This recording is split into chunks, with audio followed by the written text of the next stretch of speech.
నా journalism career మొదలైంది గద్దర్ గారిని ఇంటర్వ్యూ చేయడంతో. అప్పుడు నాకు 19 ఏళ్ళు.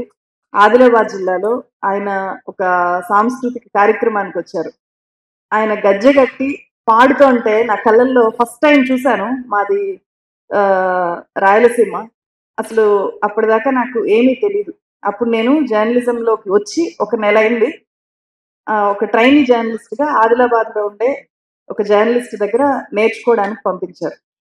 అక్కడ గద్దర్ గారిని చూసి ఆయన పాడుతుంటే, ఆడుతుంటే ఒక ఉద్వేగం. ఏమీ తెలియని ఒక పసిపిల్లల్లో కలిగే ఒక ఉద్వేగం నాలో. ఆ తర్వాత అలాంటి ఒక చిన్న జర్నలిస్టు ఎవరినైనా ఇంటర్వ్యూ అడిగితే బహుశా ఆ స్థాయిలో ఉండేవాళ్ళు ఇవ్వకపోవచ్చేమో. కానీ నన్ను చాలా ఆత్మీయంగా పిలిచారు, మాట్లాడారు. చాలా అమాయకమైన ప్రశ్నలు ఏవో అడిగాను. అది టెలికాస్ట్ అవ్వలేదు. బట్ అది నాకొక అద్భుతమైన జ్ఞాపకంగా మిగిలిపోయింది. ఆ తర్వాత ఆయన శరీరంలో ఉన్న తూటాకి 25 ఏళ్ళు నిండిన సందర్భంగా ఆయన జీవితంలో ఆయన జీవితాన్ని ఆయనతోనే చెప్పించాలి. ఎవరు గద్దర్? గద్దర్ మీద రకరకాల విమర్శలొచ్చాయి. అంటే గోడ దెబ్బ, చెంప దెబ్బ అంటారు గదా! ఇటువైపు వాళ్ళు. ఆయన ఏ భావజాలాన్నయితే నమ్మారో, ఏ భావజాలం కోసమైతే నిలబడ్డారో, వాళ్ళు విమర్శించారు, వాళ్ళు తిట్టిపోశారు, వాళ్ళు ట్రోల్ చేశారు. లిటరల్‌గా ట్రోల్ చేశారు. ఆ తర్వాత ఆయన ఎవరి మీదైతే పోరాడారో, వాళ్ళు చీల్చి చెండాడుతూ వచ్చారు. అలాంటి సందర్భంలో ఆహ్, గద్దరు భక్తి మార్గం పట్టాడు అని చెప్పి రంగనాయకమ్మ లాంటి వాళ్ళు కూడా విమర్శలు చేశారు. సో వీటన్నిటిని ఆయనతో మాట్లాడాలి అని చెప్పి నేను ఒక ఇంటర్వ్యూ చేశాను. దాంట్లో విమల గారిని కలిపి ఇంటర్వ్యూ చేశాను. అది నా మొత్తం జర్నలిజం కెరియర్‌లో నేను చెప్పుకోదగ్గ గొప్ప అవార్డు. అంటే నేను గద్దర్‌ని కలిసిన ఈ 2 సందర్భాలు నా చేతిని గద్దర్ ముద్దాడారు. సో నా వీడియోలు చూసానని చెప్పారు. వీడియోలు చూసి నాకు ఫోన్ చేసి మాట్లాడేవాళ్ళు. అమ్మా తులసి అని ఆ పిలుపు చాలా గొప్పగా అనిపించేది నాకు. సో అంతకు మించిన ఆ మధురమైన క్షణాలు ఎప్పటికీ శాశ్వతంగా నిలిచిపోతాయి నా గుండెల్లో.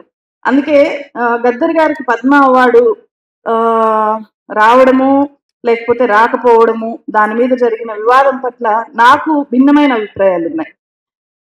తెలంగాణ గవర్నమెంట్ ఆయన పేరు మీదనే గద్దర్ అవార్డులు పెట్టింది. సో ఆయనకెవరో అవార్డు ఇవ్వడం ఏంటి? అది నాకు అనిపించింది. సో ఒక ఒక అవార్డు మన దేశంలో ఇప్పుడు అవార్డులు అంటే అవి election awards, political awards. Gaddar ఏ రకంగానూ ఎలక్షన్లకు ఉపయోగపడట్లేదు అధికారంలో ఉన్న పార్టీకి, పొలిటికల్ గాను ఉపయోగపడట్లేదు. అట్ ద సేమ్ టైం ఇప్పుడు ఛత్తీస్గఢ్ లో ఆపరేషన్ కగా జరుగుతోంది. అంతిమ యుద్ధం జరుగుతోంది. రక్తపు చేతులతో గద్దర్కి అవార్డు ఇచ్చే ధైర్యం చేయగలుగుతుందా కేంద్ర ప్రభుత్వం? సో ఆ ధైర్యం చేయలేకనే, ఆ పేరు చూసి ఆ ధైర్యం చేయలేకనే అవార్డు ఇచ్చే ధైర్యం లేక సాకులు చెప్తున్నారేమో కానీ అవార్డు గద్దరే అవార్డు, గద్దర్ పేరుతోనే అవార్డులు. తెలంగాణ గవర్నమెంట్ కి ధైర్యం ఉంటే ఇచ్చే ప్రతి అవార్డు గద్దర్ పేరు మీద ఇచ్చి గద్దర్కి నిజమైన నివాళులు. అనేక రంగాల్లో ప్రతి రంగంలో ఉండే ప్రజలకి ఆయన దగ్గరయ్యారు. ఆయన తెలియని మనిషి లేరు. ఆయన ప్రజల మనిషి. సో ప్రజలకు సంబంధించి ప్రజలకు నిజమైన సేవలు చేసే అన్ని రంగాలకి గద్దర్ పేరుతో ప్రత్యేకమైన అవార్డులను విస్తరించాలే కానీ గద్దర్కి అవార్డు రాలేదు అని చెప్పి కోరుకోవడం అనేది అంత నాకు కరెక్ట్ గా అనిపించట్లేదు. అలాగే మనకు చరిత్రలో చూస్తే 2 రకాల వ్యక్తులు చరిత్రలో నిలిచిపోయి ఉంటారు. చరిత్ర సృష్టించుంటారు వాళ్ళు. ఒకరు చరిత్రహీనులుగా చరిత్రలో నిలిచిపోతారు. ఇంకొకరు చరిత్ర వీరులుగా చరిత్రలో నిలిచిపోతారు. సో మన దేశంలో చరిత్రహీనులు ఉన్నారు.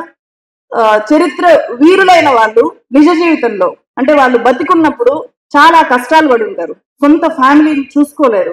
అందరూ వాళ్ళని విమర్శిస్తూ ఉంటారు. తూటాలు పేలుతాయి. తూటాలని మోస్తూ ఉంటారు. ఇంకొక వైపు విద్వేషాలని రగిలించేవాళ్ళు, జనాన్ని చీల్చేవాళ్ళు, చీల్చడం ద్వారా అధికారం మాత్రమే పరమావధి అనుకునే వాళ్ళు ఉంటారు. వాళ్ళని వర్తమాన చరిత్ర హీరోలుగా చూస్తూ ఉండొచ్చు. కానీ నిజమైన చరిత్ర మాత్రం ఖచ్చితంగా డిఫైన్ చేస్తుంది. హిట్లర్ని ఎలా డిఫైన్ చేసిందో మన దేశంలో కూడా అలాంటి చరిత్ర ఖచ్చితంగా నమోదవుతుంది. ఎవరు చరిత్ర వీరులు, ఎవరు చరిత్రహీనులు అనేది ప్రజలు నిర్ణయిస్తారు. అలాంటి చరిత్ర వీరుడిగా గద్దర్ గారు ఎప్పుడు నిలిచిపోతారు. జోహార్ గద్దరన్న. Thank you. థ్యాంక్ యూ తులసి. నీ తాతకు తాత హిట్లరుగాడు, నీవు లేని నిర్ర నీలిగిత ఎర్రదండు వానెంట పడితే నువ్వు గుండాకి పోయి గుటుక్కు అన్నాడు.